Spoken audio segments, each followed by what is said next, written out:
Psychduck, and today we're going to be looking at the difference between the ICD and the DSM.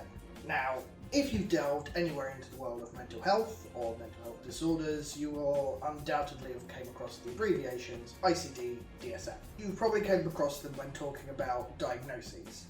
The differences and the uses of the two can be misunderstood, and the differing terminology could often lead to problems when discussing concepts if you're unfamiliar with the relationship between the two.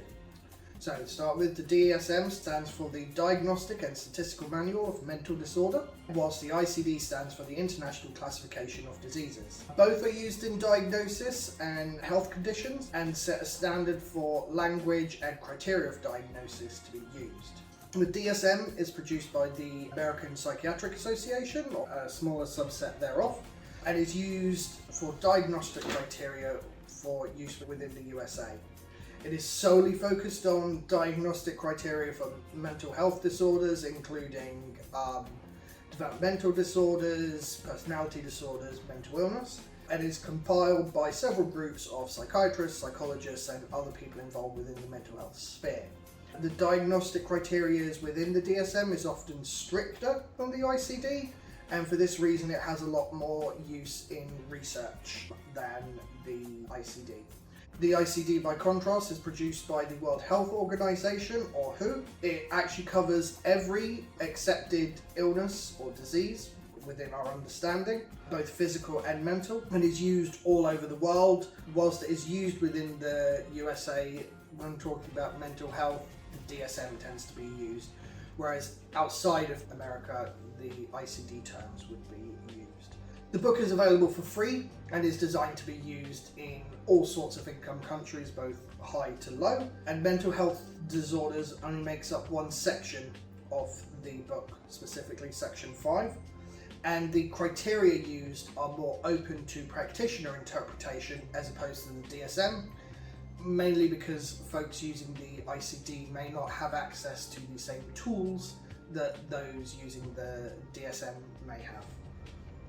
Whilst both books are different in many regards, when it comes to mental health, the two are intimately linked. Whether you use the DSM language or the ICD language, what you are talking about can be easily recognised once you understand the two. This is because both books have been influencing each other for many decades now, and when it comes to mental health disorders, each features a reciprocal diagnosis for the other one, although this is under a different name. I don't know why. A simple example of this is dissocial personality disorder, found in the ICD, which has the reciprocal diagnosis of antisocial disorder in the DSM, or emotionally unstable personality disorder in the ICD, which has the reciprocal diagnosis of borderline personality disorder in the DSM. This is especially important for American patients, as whilst the DSM provides the diagnostic criteria, all disease labels within the DSM have to have a reciprocal ICD code, because the ICD codes are what are used in insurance, also for insurance purposes. There's even a special version of the ICD for the American healthcare system to streamline the insurance codes for diagnostic criteria across the two resources. Whilst the ICD is more impactful in its use across the world, it's important to see the influence that the DSM has had on it.